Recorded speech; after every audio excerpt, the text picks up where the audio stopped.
Hola, ¿qué tal? Muy buenas noches a todos. Gracias por su participación en esta quinta sesión ya de nuestro curso de liturgia. El tema de hoy es muy sencillo. Creo que todos vamos a poder entender y participar de este tema. Son los lugares y los espacios de la celebración.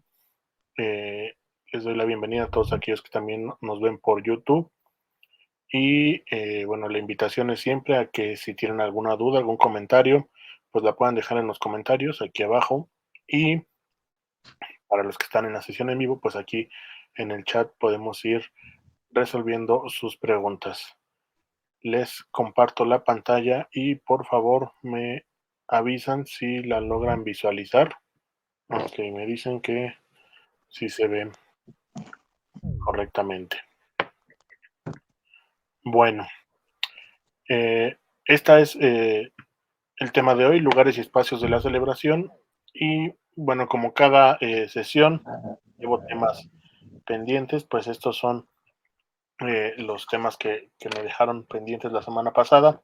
El primero de ellos es sobre la liturgia y la paraliturgia, que hubo ahí una pequeña eh, confusión entre qué es una y qué es la otra. Me puse a investigar un poquito más y es complicado encontrar la definición propiamente de paraliturgia, ya que no es un término que está completamente definido en la iglesia, pero pues ahí investigando un poquito, pues hice esta definición que espero les quede un poquito más claro. Si la liturgia encierra en sí la razón del verdadero acto de culto cuando es sacramental o mistérico. ¿Qué quiere decir esto? Que va a tener o va a estar vivificado por los méritos de la pasión, muerte y resurrección de Cristo. Por ahí leía también que pues la liturgia es todo ese acto eh, en nombre de Cristo y de la iglesia. Entonces, básicamente podemos definir que todo lo que es la liturgia son los sacramentos, el oficio de las horas y propiamente la celebración eucarística, la celebración de la palabra. Aquí hace una semana pues había un poquito de confusión por lo que definíamos como paraliturgia. Y pues encontré esta definición muy sencilla que dice que la paraliturgia va a ser todo acto religioso que no está estandarizada, es decir, no tiene un rito específico dentro de la iglesia. ¿Qué ejemplos podemos tomar de lo que es la paraliturgia? Pues el primero de ellos, y creo que todos hemos participado de ellos, pues es la hora santa. A pesar de que está eh, pues Jesucristo Eucaristía pues sí, en el Santísimo, pues no se considera como liturgia, sino una paraliturgia. ¿Por qué? Porque pues no tiene un rito especial, no tiene un rito específico. Si bien en algunos momentos se llega a definir que la forma de cómo se debe hacer la exposición, pues al final pues todo lo que sucede entre la exposición y la reserva pues no está definido por la iglesia. Entonces esto lo podemos considerar como una paraliturgia. Otra paraliturgia pues es el novenario de difuntos o aquellos ritos fuera de la misa exequial o fuera del rito de exequias que hacemos cuando una persona fallece. Eh, Esos rezos que a veces por tradición seguimos en los velorios, pues lo podemos considerar también una paraliturgia porque pues no están completamente estandarizados o definidos en un ritual. Si bien, como les comento, existe el ritual de exequias donde pues está el momento, tiene varios momentos de oración que uno de ellos es, por ejemplo, cuando se da a conocer el momento de la muerte, cuando están en la capilla ardiente, que es el velatorio o en la iglesia, cuando está la procesión hacia la sepultura, etcétera, pues estos sí son momentos muy específicos, pero aquello que no está definido, pues el novenario, el rezo de levantar la cruz, por ejemplo, que se hace aquí en México muy comúnmente, pues eso se puede decir una paraliturgia. La novena de una fiesta patronal o de un santo en preparación a su celebración, pues también se puede considerar como paraliturgia. Podríamos decir que pues la paraliturgia se puede llegar a considerar como actos de piedad o actos de devoción. Y la finalidad de la paraliturgia pues nos va a ayudar a prepararnos hacia una celebración o una ceremonia más importante, no precisamente en el mismo momento, pero sí nos puede ayudar a preparar o a participar de una manera más especial a la liturgia. Por ejemplo, en el novenario de una fiesta patronal, pues nos va a ayudar a conocer al santo, a meditar sobre su vida, a ayudarnos a configurarnos en su fama de santidad, para que pues podamos llegar a la celebración principal de nuestra fiesta patronal.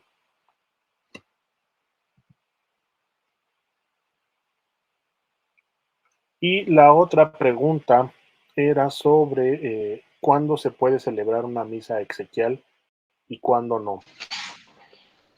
La misa exequial pues siempre va a ser la más importante para los difuntos, no quiere decir que las otras celebraciones pues no tengan importancia o no tengan valor, pero pues la misa exequial siempre va a ser la más importante porque es la que acompaña precisamente en su encuentro con el Señor a nuestro ser querido que ha fallecido.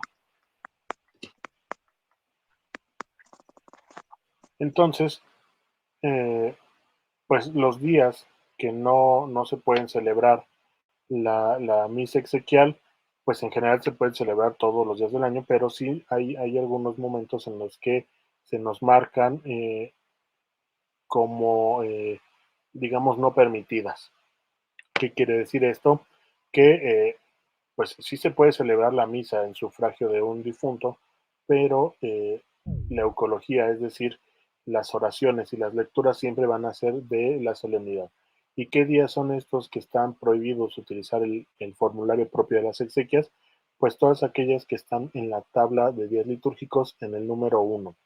¿Cuáles son estos días? El triduo pascual de la pasión y resurrección del Señor, es decir, jueves, viernes y sábado, que pues ya todos sabemos que en estos días no se celebra la misa. Entonces, pues ahí en estos días únicamente podríamos hacer pues un rezo muy breve que no tenga esta connotación de misa y pues pedir por nuestro hermano difunto.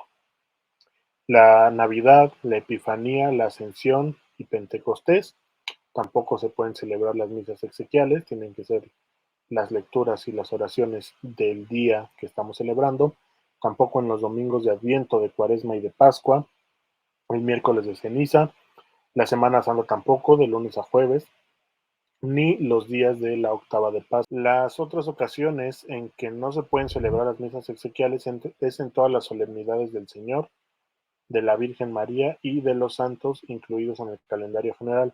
Por ejemplo, ¿qué solemnidades de la Virgen? Pues aquí en México, por ejemplo, el 12 de diciembre, que es solemnidad de Nuestra Señora de Guadalupe, solemnidades de los santos, pues el nacimiento de San Juan Bautista, por ejemplo, tampoco se pueden celebrar, paradójicamente, el día de la conmemoración de todos los fieles difuntos, y en las solemnidades propias, que son pues la del patrono del lugar, de la ciudad o del país, la solemnidad de la dedicación y del aniversario de la dedicación de la iglesia propia, la solemnidad del titular de la iglesia, ni del fundador o el patrono principal de la orden o de la congregación.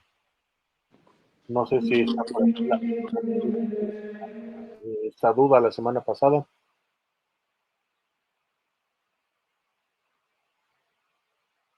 Bueno, más bien estas dos dudas de la semana pasada, no sé si anden por aquí.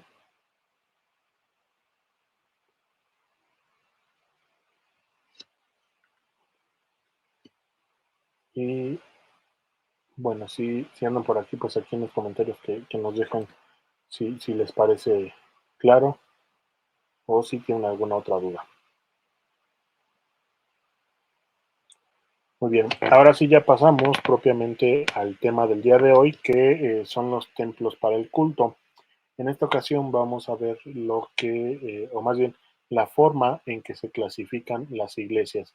No todas las iglesias tienen la misma importancia ni la misma dignidad y bueno, ahorita vamos a ver el detalle de cada una de ellas. ¿Qué nos dice la Constitución Sacrosanctum Concilium sobre los templos? Si bien no lo menciona de manera muy eh, extendida, pues sí nos da por lo menos un punto en el número 124, en su párrafo tercero, que nos dice: al edificar los templos, procúrese con diligencia que sean aptos para la celebración de las acciones litúrgicas y para conseguir la participación activa de los fieles. Antiguamente, si lo han notado, pues las iglesias construidas en los siglos XVI, XVII, XVIII, inclusive el XIX y principios del XX, pues tenían la forma de cruz, indicando o dando a entender que pues la iglesia es parte del cuerpo místico de Cristo. Entonces, esta es la principal razón por la que las iglesias estaban construidas de esta forma. Y bueno, ahorita vamos a ver las partes también de los templos y la importancia de cada uno de ellos. ¿Qué nos dice el Catecismo de la Iglesia Católica sobre qué es una iglesia? Nos lo define como un edificio sagrado que está destinado al culto divino, al que todos los fieles tienen derecho a entrar para la celebración, sobre todo que sea pública, del culto divino. ¿Qué quiere decir? Que pues la iglesia como construcción pues va a ser el edificio que va a estar destinado a la celebración del culto divino. Aquí un pequeño paréntesis, pues vemos a veces que está escrito iglesia con I mayúscula y a veces iglesia con I minúscula. Cuando está escrita con mayúscula nos referimos a la iglesia como el cuerpo místico de Cristo, como comunidad, como institución, si lo queremos ver de esta manera. Y cuando la escribimos con minúscula, pues nos referimos propiamente al templo físico, a esta definición que nos da el Catecismo de la Iglesia Católica, al edificio sagrado. Esta es la diferencia entre a veces verla con mayúscula y a veces verla con minúscula. Ahora, existen diferentes clasificaciones de las iglesias por su importancia, por su tamaño, por diferentes características que pues ahorita vamos a ir viendo en cada una de ellas. La primera de ellas es la catedral, que va a ser la madre de las iglesias de cada diócesis y pues como su nombre lo indica va a ser donde está la cátedra del obispo, la sede episcopal. Desde ahí pues espiritualmente se gobierna o se rige a todas las iglesias de la diócesis. Debe estar pues obviamente con un mayor tamaño, con cierta historia en la diócesis. Por ejemplo, cuando una diócesis se erige eh, por separación de territorio de otra diócesis, pues se tiene que buscar que sea una iglesia con antigüedad, que tenga cierta dignidad, que pueda considerarse con el tamaño de ser considerada catedral y pues una vez que se define, pues se tiene que, digamos, consagrar nuevamente o dedicar nuevamente como catedral. Aquí les pongo las imágenes de la catedral de la diócesis de Nezahualcóyotl, tanto su fachada como su parte interna, la diócesis de Nezahualcóyotl, aquí en México. La siguiente es la iglesia basílica, que son iglesias de mayor importancia y que tienen una especial unión con Roma y con el Santo Padre. ¿Por qué? Porque significan algo muy especial para los cristianos, ya sean eh, los nativos del lugar o para pues los cristianos en la Iglesia Universal. ¿Por qué pueden ser esta importancia? Pues porque han sido lugares de peregrinaciones durante muchos años, porque han sido construidas como resultados de promesas, porque son iglesias dedicadas a un santo protector y ahí se encuentran sus restos, etcétera. Dentro de las basílicas está la clasificación de basílicas mayores y las basílicas menores. Las basílicas menores son aquellas en donde únicamente el Papa puede celebrar la misa. Son cuatro: la Basílica de San Pedro, la Basílica de Santa María la Mayor, la Basílica de San Juan de Letrán y me parece que es la Basílica de San Pablo Extramuros. No recuerdo ahorita si sí es esa. Y basílicas menores, pues en el mundo hay más de 1500 basílicas. ¿Cómo se define si una iglesia es basílica? Bueno, esto queda a consideración del Santo Padre y de la Congregación para el Culto Divino. Ellos pues ponen a disposición o se pone a disposición de ellos más bien toda la información, la antigüedad, la importancia que tienen eh, las iglesias que están como candidatas, por así decirlo, a ser basílicas, y se les da su título posterior. Después de que el Papa decide que se pueda llamar basílica, pues se les da una insignia también y pues se le cambia el nombre. Aquí en la imagen tenemos la Basílica de Santa María la Mayor, ubicada en Roma, y la Basílica de la Sagrada Familia en España. Ya me confirmó Alfredo que sí era la Basílica de San Pablo Extramuros. Muchas gracias. Y me imagino que en sus respectivos países pues también hay algunas basílicas. Aquí, por ejemplo, tenemos la más importante de México, la Basílica de Nuestra Señora de Guadalupe, en la Ciudad de México, la Basílica de la Virgen de Zapopan. Aquí en México también tenemos iglesias con doble clasificación, por ejemplo, catedrales, basílicas, que gozan de esta doble importancia, por así decirlo. Si pueden ahí poner en los comentarios alguna basílica de sus países y pues para compartirlas entre todos.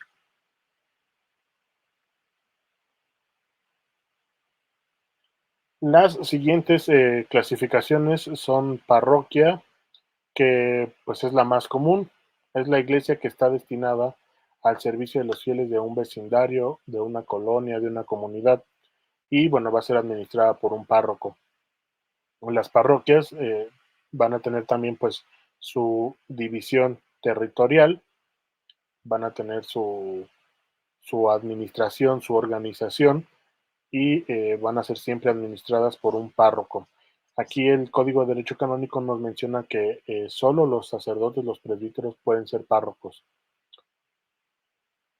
La otra clasificación de las iglesias son los santuarios, que son las iglesias que por un motivo de especial piedad, algún misterio del Señor, a la Virgen María o algún santo, pues acuden en peregrinación muchos fieles y para erigir un santuario se debe de tener la aprobación del ordinario, es decir, del obispo, para que se pueda considerar una iglesia como santuario. Aquí en México, hace algunas semanas, en Morelia, Michoacán, se erigió el santuario de San Bernabé de Jesús Méndez Montoya, que fue un mártir de la Guerra Cristera por ahí de los años 30 y 40 aquí en México. Y bueno, por disposición del arzobispo de Morelia, don Carlos Garfias, pues se erigió este lugar en honor a San Bernabé de Jesús. Santuarios famosos a lo largo del mundo, pues tenemos el santuario de Fátima, que es propiamente donde se apareció la Virgen eh, del Rosario de Fátima a, eh, a estos tres pastorcitos. Y por último tenemos lo que es la capilla, que va a ser la iglesia o el lugar de culto destinado a un grupo particular de fieles. Estas capillas por lo regular están ubicadas principalmente en hospitales, en colegios, en comunidades religiosas o seminarios, pero también las vamos a encontrar en las comunidades que por eh, su bajo índice de población o porque están un poco alejadas de las zonas urbanas, pues no tienen la celebración eh, continua o cotidiana de la Eucaristía. Y, por ejemplo, aquí tenemos una capilla de un hospital, que es un lugar muy común donde este, pues la gente que está en el hospital, en sus familiares, pues se acercan a orar pues un momento. Hoy en día estas capillas de los hospitales, o de algún otro lugar así de este tipo, pues ya son más de tipo, por así decirlo, ecuménicas. ¿Qué quiere decir? Que pues no cuentan con alguna imagen de Cristo, sino que es propiamente más como un espacio eh, de oración, de meditación. Y bueno, pues también las capillas deben de estar autorizadas, en este caso por los obispos. Y pues también les pongo una imagen de la capilla del Seminario Menor de la Arquidiócesis de México. Nos dice por acá Alfredo, también existe una denominación en Venezuela que es un templo votivo, que es un lugar para devoción propia de Nuestra Señora de Coromoto. Se, digamos que se podría considerar como santuario, digo, no sé la razón por la que el obispo de ahí no haya determinado como santuario, pero pues podrían decirse que tienen las mismas eh, eh, facultades o la misma importancia.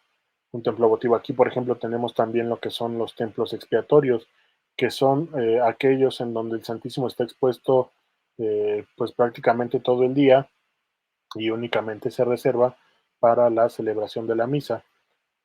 Son otro tipo de templos o de clasificación de las iglesias, pero pues también depende mucho de las necesidades y de aquello que el obispo haya determinado para erigir este tipo de templos o de iglesias. Y pasamos a la parte de lugares y espacios litúrgicos. No sé si hasta ahorita tengan algún comentario en respecto a la clasificación de las iglesias. Ahí si tienen, pues lo ponen aquí en el chat y pues ya los estaremos leyendo.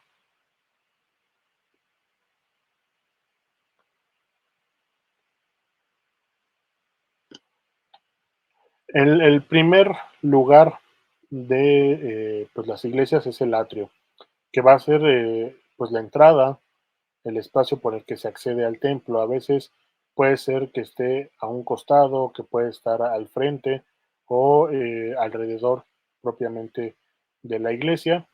Y pues es el lugar intermedio que va a favorecer el paso gradual de la calle al lugar sagrado. Aquí les pongo la imagen del atrio de la Basílica de Guadalupe, que es considerado, o se llama más bien, el atrio de las Américas. Ahí tenemos una serie de campanas que suenan cada hora con el reloj, propiamente el reloj, y tenemos una especie de carrillón donde aparece también, no, desconozco si funciona actualmente, pero a ciertas horas del día se representaba la aparición de la Virgen de Guadalupe. El siguiente punto es el ábside, que pues no es muy conocido o este término no es muy utilizado, que es toda la parte del templo situada al extremo de la iglesia que está opuesto a la fachada. Por lo regular es semicircular, es decir, en las iglesias pues ya de construcción un poco más moderna, y en él se van a colocar el altar y los demás elementos propios del presbiterio, el ambón, la sede del presidente y las sillas para los celebrantes o en aquellos templos importantes o más grandes. Digamos que el ábside pues es el lugar en las iglesias antiguas donde también se encuentra el retablo y podemos decir que inclusive se puede considerar parte del ábside el comulgatorio, es decir, la barrita que dividía el presbiterio de la nave y donde se acercaba la gente a comulgar.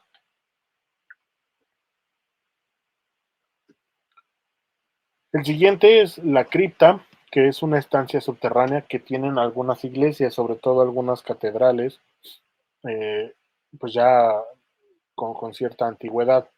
En esta parte se emplea para sepultar a personajes importantes de la iglesia, como los obispos, por ejemplo, y antiguamente también eran sepultados grandes personajes de la historia de un país. Aquí, a pesar de que hay muchas iglesias ahora que pues tienen esta sección de criptas o de nichos para guardar las cenizas, pues no es propiamente este tipo de cripta, porque, bueno, como dice aquí la definición, pues estas solamente están definidas para los obispos o personas importantes de el país o de la región.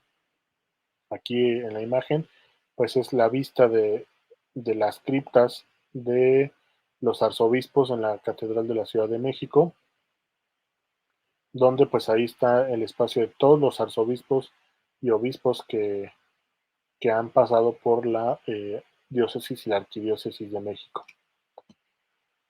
También está el lugar para el coro, que este es diferente al coro para el oficio.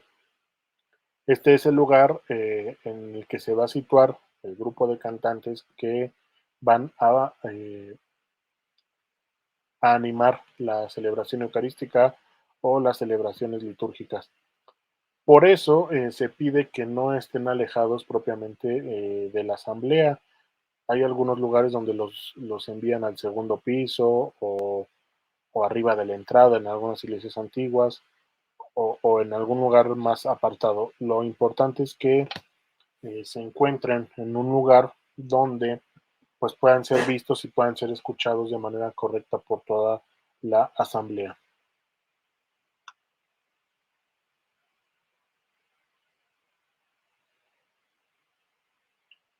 El siguiente es la sacristía, que va a ser la salita que está adjunta a la iglesia, en la cual se guardan todos los ornamentos y todos los objetos necesarios para el culto. Y también, pues ahí los ministros se van a revestir para la celebración, para las celebraciones litúrgicas. Eh, en la sacristía, pues también ahora se ve toda la parte del sonido, los elementos para el ornato de la celebración, los floreros, los candeleros, todo lo que se va a utilizar en la celebración, ahí se guarda en la sacristía y se encuentra. El confesionario, que va a ser un mueble eh, propiamente de madera, que va a dividir en sectores eh, que están conectados por pequeñas ventanas o rejillas para las personas y el sacerdote y se puedan, pues ahora sí que confesar de manera discreta.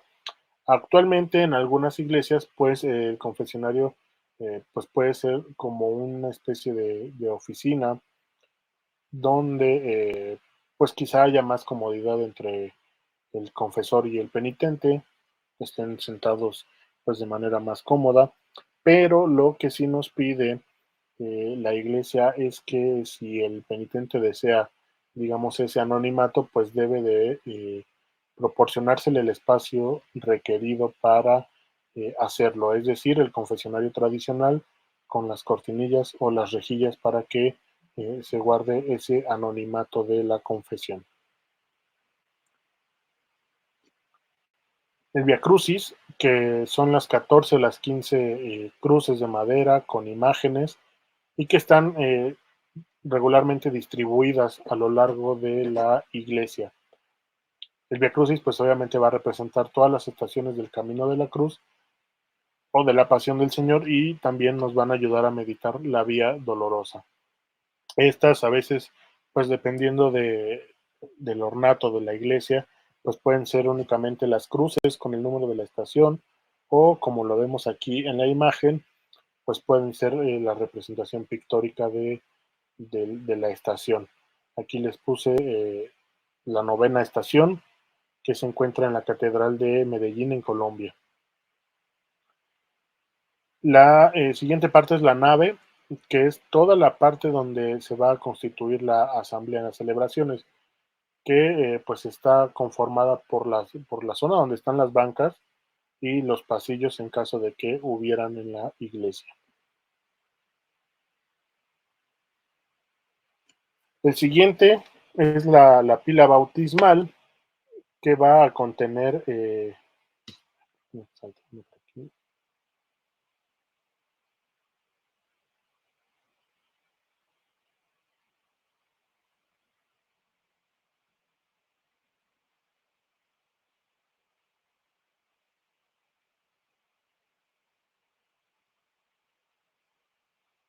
que es el agua en donde se encuentra más bien es la pila donde se va a encontrar el agua para la celebración del bautizo. Hay algunas iglesias que la pila está fija en un lugar que se le llama bautisterio o baptisterio, o en algunas iglesias pues es móvil y pues se saca únicamente, o se pone únicamente cuando se va a celebrar algún bautizo. Si el lugar es fijo dentro de la iglesia, pues en ese lugar se traslada el cirio pascual una vez que concluye el tiempo de Pascua.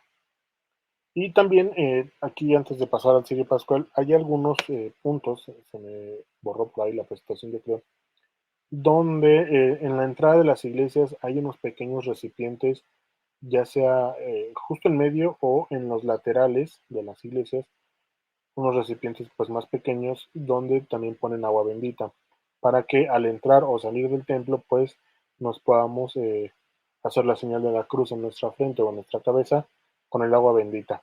De hecho hay una rúbrica en la Semana Santa que antes del sábado santo de la vigilia pascual, estas pilas deben ser vaciadas de toda el agua que contengan para que se rellenen nuevamente con el agua bendecida en la vigilia pascual.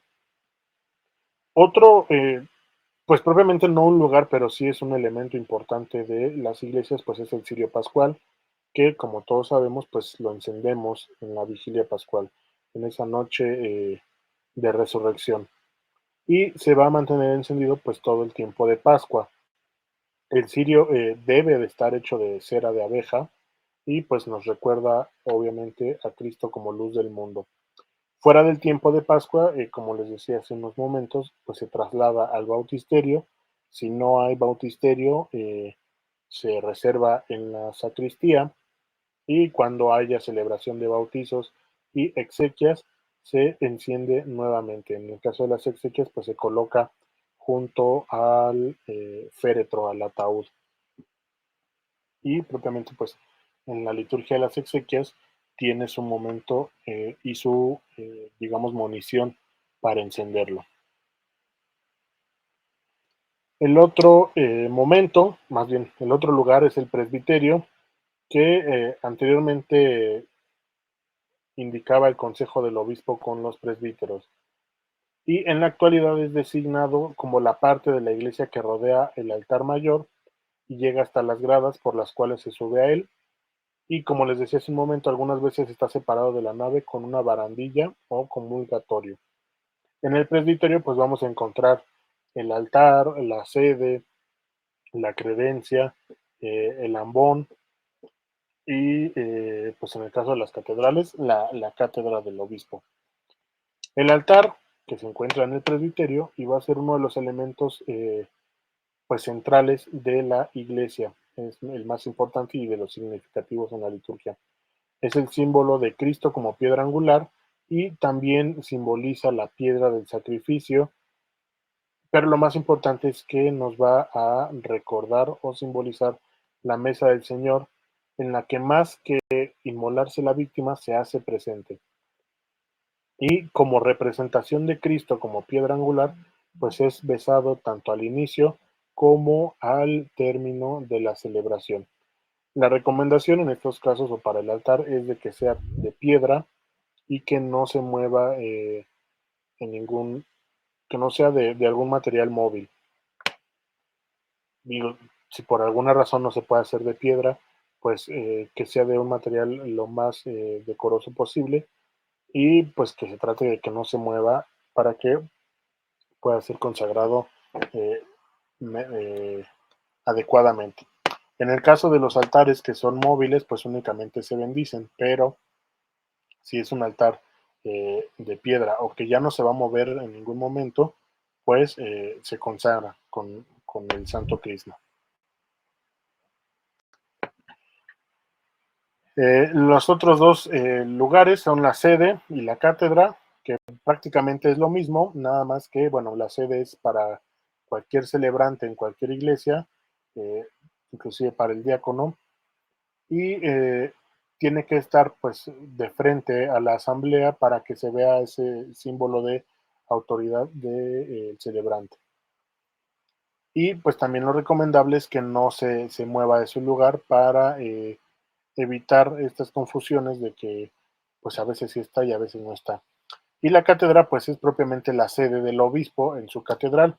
Aquí la indicación que nos hace la iglesia es que si hay algún presbítero que esté celebrando la misa en la catedral, pues no puede ocupar la cátedra, debe de ocupar un lugar específicamente para él, pero jamás la cátedra del obispo. Inclusive los obispos que llegan a celebrar a otra diócesis que no es la suya, pues tampoco pueden sentarse en la cátedra a menos que tengan ese permiso del ordinario del lugar.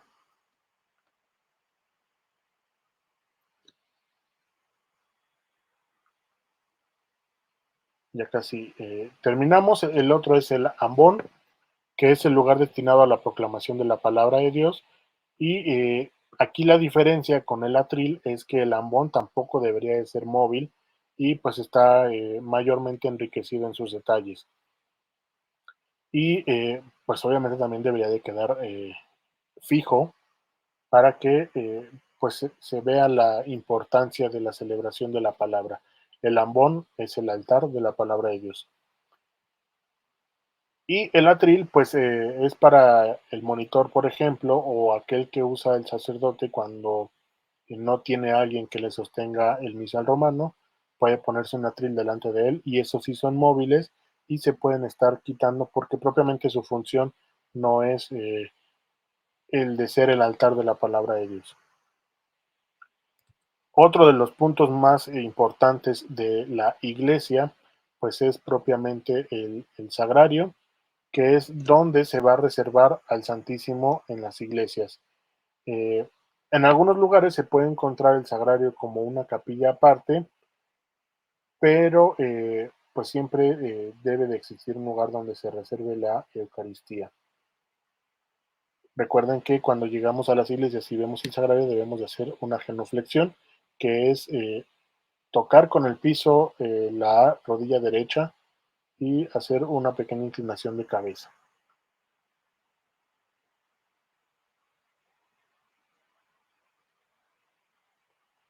Otro lugar que pues acompaña el sagrario o otro elemento que lo acompaña pues es la lámpara que nos indica que eh, Jesucristo está presente en el sagrario. Esto surgió porque pues algunas, o más bien las iglesias antiguas que cuentan con varios altares o con varias capillas, pues todas tenían un sagrario, pero pues no se identificaba en cuál de ellos se encontraba reservada la Eucaristía. Entonces, para distinguirla de todas las demás, pues se colocó la lámpara, que debe ser de color rojo, y que pues lo preferente es que sea una veladora, una vela o que sea una lámpara de aceite. No se recomienda que sean eléctricas. En primera, porque pues no está hecha con elementos naturales. Y en segunda porque pues si llega a haber alguna falla con la electricidad, pues se quedaría descubierta esa parte de eh, la distinción de dónde se encuentra reservada la Eucaristía.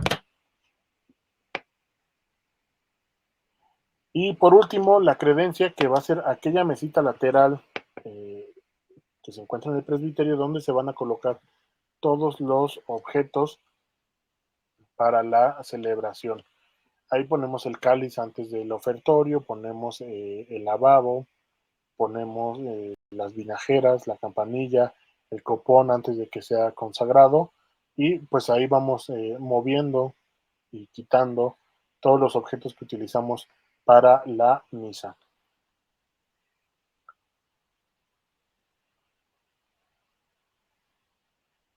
¿Hay algún otro lugar que ustedes ubiquen y que no hayamos mencionado propiamente por aquí?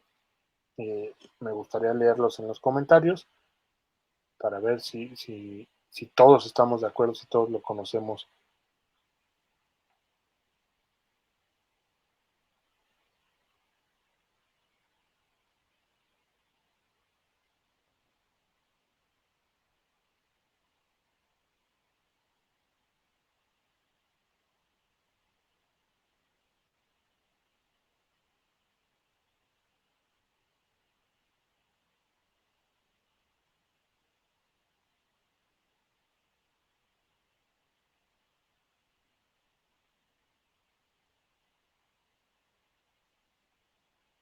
Nos dice alguien por acá, y se ha visto un lugar donde ponen los aceites benditos y consagrados. Eh, la iglesia, o más bien las normas, no nos marcan un lugar específico donde guardar los aceites, pero sí nos pide que sean guardados en un lugar eh, pues adecuado para que se puedan, se les pueda dar el debido respeto. No lo marca como en algún lugar específico, pero sí nos pide que estén reservados de manera adecuada. Y si en algunas iglesias tienen retablos, sería un lugar, pues propiamente los retablos serían parte del ábside o del presbiterio. Obviamente, pues el campanario también. Dice Marta Alicia, antiguamente se guardaban en el sagrario, sí, pero no es lo correcto, no es lo adecuado.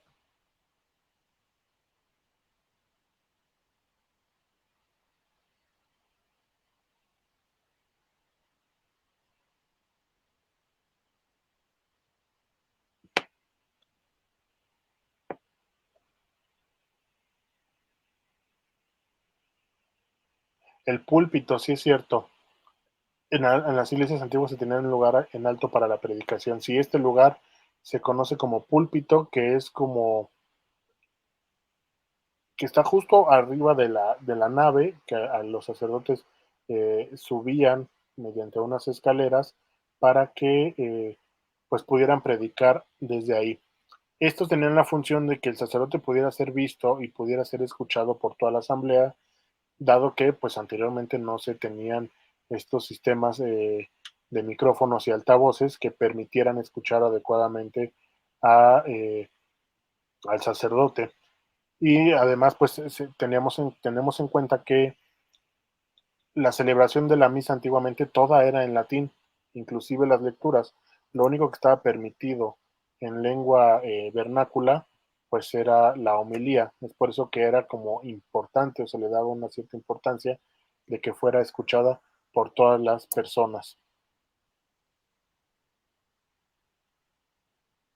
Ahora, pues las iglesias modernas ya no cuentan con el púlpito, pues ya contamos con los micrófonos y pues han caído en desuso en las antiguas iglesias. Inclusive hay algunas iglesias donde el púlpito tenía el espacio para hacer la proclamación del evangelio. Tenían una especie de pequeño soporte para colocar ahí el libro de los evangelios y proclamarlo desde ahí.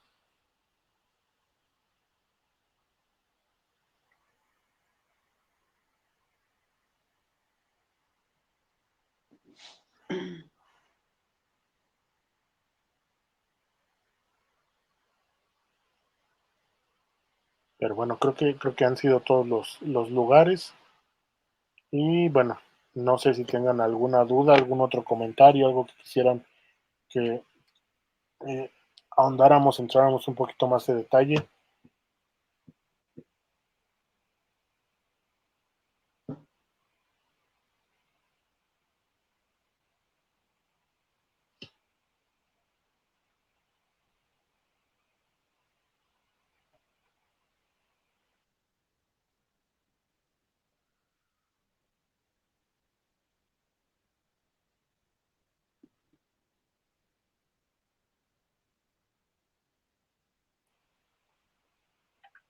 Bueno, pues si no hay otra duda, algún otro comentario, les agradezco a todos su participación y pues esperamos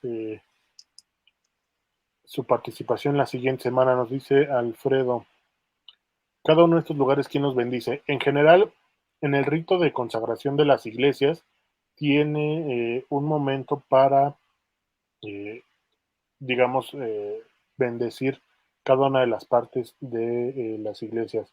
El altar, el confesionario, si tiene bautisterio también se menciona en el rito, y se les da como esa, eh, esa introducción al lugar. Por ejemplo, cuando se pasa por el confesionario, pues se hace la mención de que pues en ese lugar los pecadores encontrarán el perdón, encontrarán la misericordia, en el bautisterio que pues ahí nacerán a la vida como hijos de Dios, etcétera. Cada una de las partes del rito de la consagración de las iglesias tiene esta como munición para cada uno de los lugares de las iglesias. Nos dicen, ¿por qué solo algunas iglesias tienen comulgatorio? Pues eso era porque anteriormente para pasar a comulgar se tenían que acercar directamente ahora sí que al presbiterio y ahí se ponían de rodillas. Actualmente y con la reforma del Concilio Vaticano II, pues se distribuye la comunión pues en filas a lo largo de la nave. Esto no quiere decir que estén prohibidos los comulgatorios, sino que pues simplemente cayeron en desuso como los púlpitos.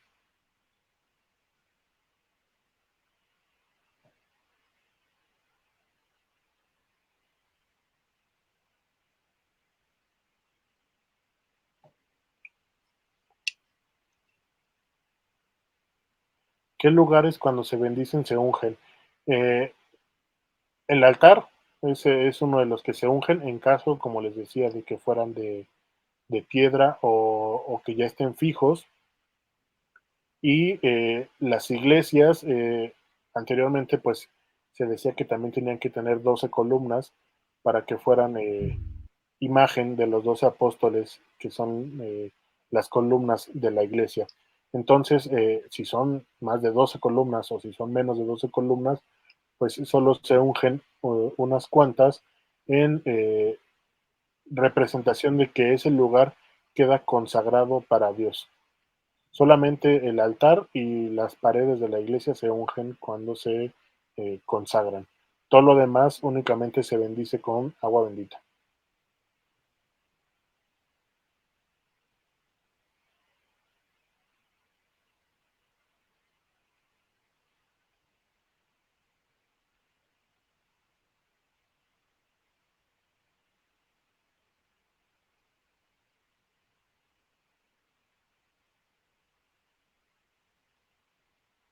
¿Alguna otra pregunta antes de irnos?